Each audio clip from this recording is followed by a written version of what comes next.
ಕಳೆದ ಕೆಲವು ದಿನಗಳಿಂದ ನಿರಂತರವಾಗಿ ಸುರಿಯುತ್ತಿರುವ ಮಳೆಯಿಂದಾಗಿ ಉಡುಪಿ ಜಿಲ್ಲೆಯಾದ್ಯಂತ ರೆಡ್ ಅಲರ್ಟ್ ಅನ್ನು ಘೋಷಿಸಲಾಗಿದೆ. ಉಡುಪಿ ಜಿಲ್ಲೆಯಲ್ಲಿ ಮಳೆ ಮುಂದುವರಿದೆ. ಅನೇಕ ಭಾಗಗಳಲ್ಲಿ ಅನಾಹುತ ಕಂಡುಬಂದಿದೆ.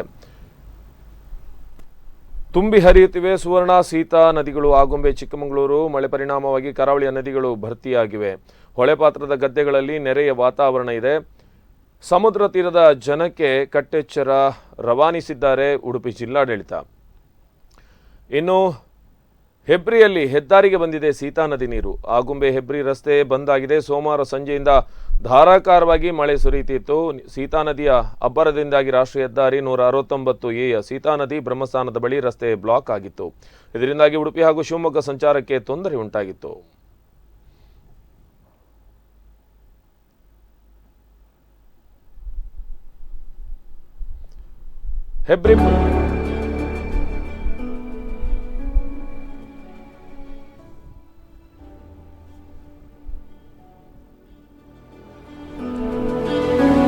ಹೆಬ್ರಿ ಪರಿಸರದಲ್ಲಿ ಮಳೆಯ ಅವಾಂತರ.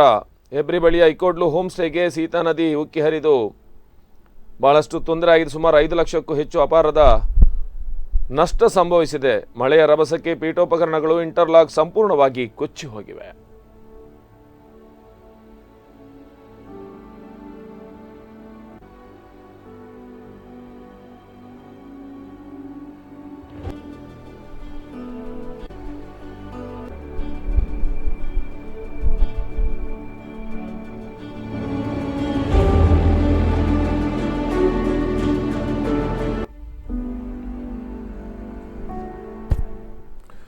ಉಡುಪಿ ಜಿಲ್ಲೆಯ ಕುಂದಾಪುರ ತಾಲೂಕಿನ ಹೊಳೆಶಂಕರ ನಾರಾಯಣ ದೇವಸ್ಥಾನದ ಪ್ರಾಂಗಣದಲ್ಲಿ ಕಳೆದ ಕೆಲವು ದಿನಗಳಿಂದ ಸುರಿಯುತ್ತಿರುವ ಭಾರೀ ಪ್ರಮಾಣದ ಮಳೆಯಿಂದಾಗಿ ನೀರು ಒಳನುಗ್ಗಿದೆ. ವಾರಾಹಿ, ಸೌಪರ್ಣಿಕಾ ನದಿಯ ಮಟ್ಟ ಏರಿಕೆಯಾಗಿ ಈ ಪ್ರಮಾಣದಲ್ಲಿ ದೇವಸ್ಥಾನದ ಆಸುಪಾಸಿನಲ್ಲಿ ನೀರು ಕಾಣಿಸಿಕೊಂಡಿತ್ತು.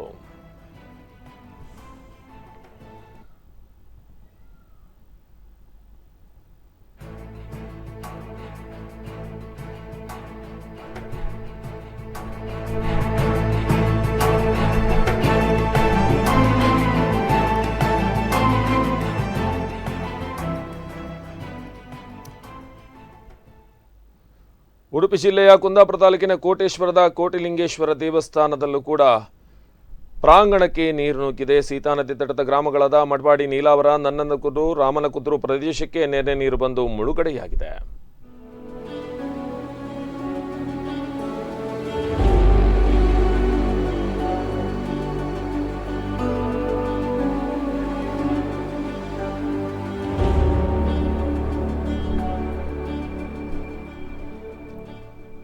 ಇನ್ನು ಬ್ರಹ್ಮಾವರ ತಾಲೂಕು ನೀಲಾವರ ಮಠವಾಡಿ ಪರಿಸರದಲ್ಲಿ ನೆರೆ ನೀರು ನುಗ್ಗಿದೆ. ನೀಲಾವರ ಗ್ರಾಮದ ನಂದನಕುದ್ರು, ರಾಮನಕುದ್ರು, ಕೂರಾಡಿ ಪರಿಸರದಲ್ಲಿ ನೀರಿನ ಮಟ್ಟ ಏರಿಕೆಯಾಗಿದೆ. ತುಂಬಿ ಹರಿಯುತ್ತಿದೆ ಸೀತಾ ನದಿ.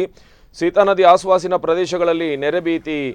ಪಶ್ಚಿಮ ಘಟ್ಟ ಪ್ರದೇಶದಲ್ಲಿ ನಿರಂತರ ಮಳೆಯಿಂದಾಗಿ ಇಲ್ಲಿನ ನದಿಗಳ ನೀರಿನ ಮಟ್ಟ ಏರಿಕೆಯಾಗಿದೆ. ಅದೇ ರೀತಿಯಾಗಿ ಇದೀಗ ಮಳೆ ನೀರಿನ ಅವಾಂತರ, ನೆರೆ ಪೀಡಿತ ಪ್ರದೇಶಗಳ ಒಂದು ಡ್ರೋನ್ ಚಿತ್ರೀಕರಣದ ದೃಶ್ಯಾವಳಿಗಳಿವೆ.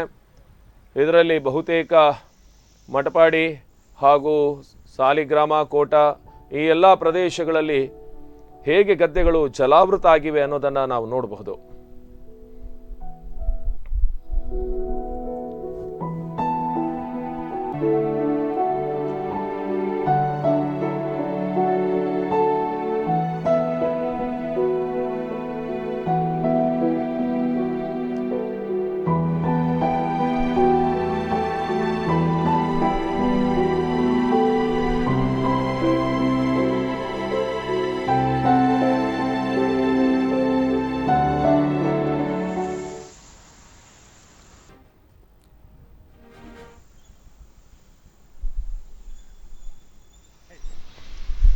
ಉಪ್ಪೂರು ಗ್ರಾಮ ಪಂಚಾಯತಿನ ಆಡಳಿತಕ್ಕೆ ಬರತಕ್ಕಂಥ ಸರ್ಕಾರಿ ಪ್ರಾಥಮಿಕ ಶಾಲೆ ಉಪ್ಪೂರು ಬಹುಶಃ ಪ್ರತಿ ವರ್ಷ ಧಾರಾಕಾರ ಮಳೆ ಬಂದಾಗ, ಅದರಲ್ಲೂ ಸಹ ಪಶ್ಚಿಮ ಘಟ್ಟಗಳಿಂದ ಭಾಳಷ್ಟು ಮಳೆ ಬಿದ್ದಂಥ ಸಂದರ್ಭದಲ್ಲಿ ಈ ಒಂದು ಮಡಿಸಾಲು ನದಿಯ ನೀರು ಏರಿ ನಮ್ಮ ಶಾಲೆಯ ಮೈದಾನಕ್ಕೆ ಬರುವಂಥದ್ದು.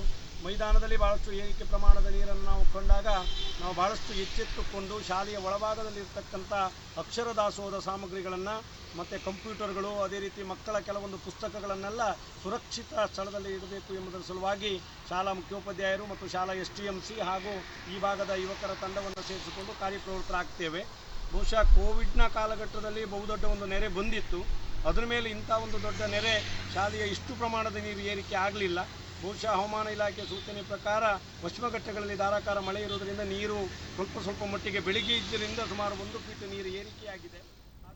ಇನ್ನು ಪಡುಬಿದ್ರೆ ನಡಿಪಟ್ಟಣದಲ್ಲಿ ಕಡಲು ಕೊರೆತ ಸಂಭವಿಸಿದೆ. ಪಡುಬಿದ್ರೆಯ ಕಡಲ ತೀರದ ನಡಿಪಟ್ಟಣದಲ್ಲಿ ಕಡಲು ಕೊರೆತ ಉಂಟಾಗಿತ್ತು. ಇದರ ಪರಿಣಾಮವಾಗಿ ಪಡುಬಿದ್ರೆ ಸುಮಾರು 50 ಕುಟುಂಬದ ಜೀವನವನ್ನು ಅವಲಂಬಿಸಿರುವ ನಾಡದೋಣಿ ಮಹೇಶ್ವರಿ ಡಿಸ್ಕೋ ಫಂಡ್ನ ಮೀನುಗಾರಿಕೆಯ ಶೆಡ್ ಅಪಾಯ ಜಂತಿನಲ್ಲಿದೆ. ಕಡಲ ಕೊರೆತಕ್ಕೆ ಹಾಕಿರುವ ಕಲ್ಲುಗಳು ಸಮುದ್ರ ಪಾಲಾಗ್ತಾ ಇವೆ. ಇನ್ನಷ್ಟು ಅಪಾಯವನ್ನ ತಂದೊಡ್ಡಿದೆ. ತೀರವಾಸಿಗಳು ಆತಂಕದಲ್ಲಿದ್ದಾರೆ. ಈ ಬಗ್ಗೆ ಸಂಬಂಧಪಟ್ಟ ತಾಲೂಕು ಆಡಳಿತ ಮತ್ತು ಜಿಲ್ಲಾಡಳಿತ ಆದಷ್ಟು ಬೇಗ ಸೂಕ್ತ ಕ್ರಮ ಕೈಗೊಳ್ಳಬೇಕೆಂದು ಸ್ಥಳೀಯ ನಿವಾಸಿಗಳು ಒತ್ತಾಯಿಸಿದ್ದಾರೆ.